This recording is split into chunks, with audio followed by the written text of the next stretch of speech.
folks, so I'm in the junkyard trying to find a piece for the Mustang. See if I could find a fuel regulator.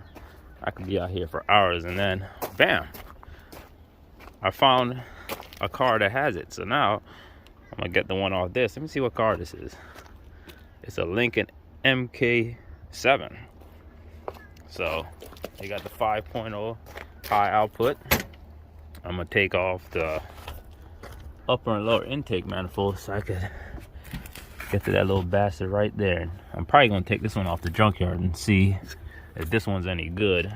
Hopefully it is, and I can put it on my car and see if it'll fix that idle surge problem I'm having right now.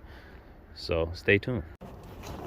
All right guys, so I just got back from the junkyard and I just got me one of the junkyard fuel regulator, and as I was taking off the upper intake, I find my ACT sensor, air charge temperature, if I'm not mistaken, it's air charge temperature sensor.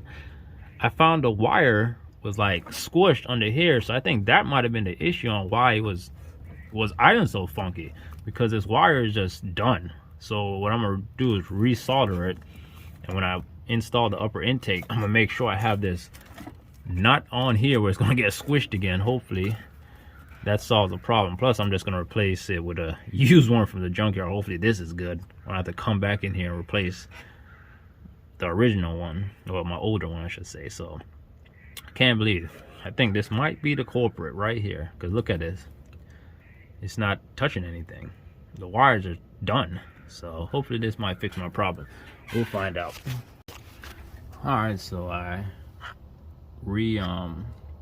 soldered the line, well, not the line, the wire back together, hooked up my fuel regulator, this one I got from the junkyard. Hopefully it's good. I'm gonna keep this old one. If I need a switcher, let's buy a new one.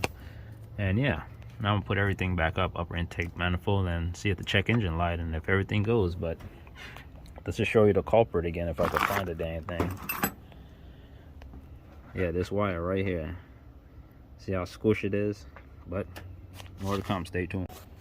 All right guys, so change a fuel regulator on a, should say 89 through 93 Mustang. You don't have to take out the upper intake manifold.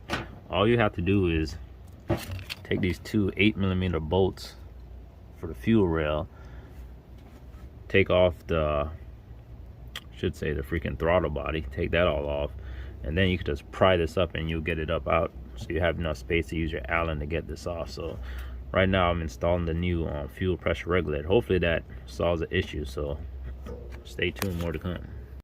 All right guys, happy Thanksgiving.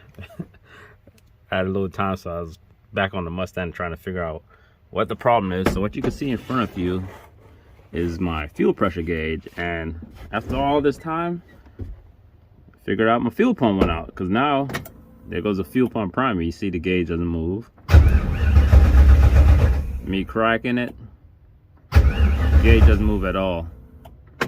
So that solved the issue. I need a new fuel pump. So you know what I'll be doing now. Gotta go order a new fuel pump, take it out the tank, and bam, hopefully I should be back on the road. So I'm gonna have to go and do that, make a video about it. All right, happy Thanksgiving again. More to come. Peace.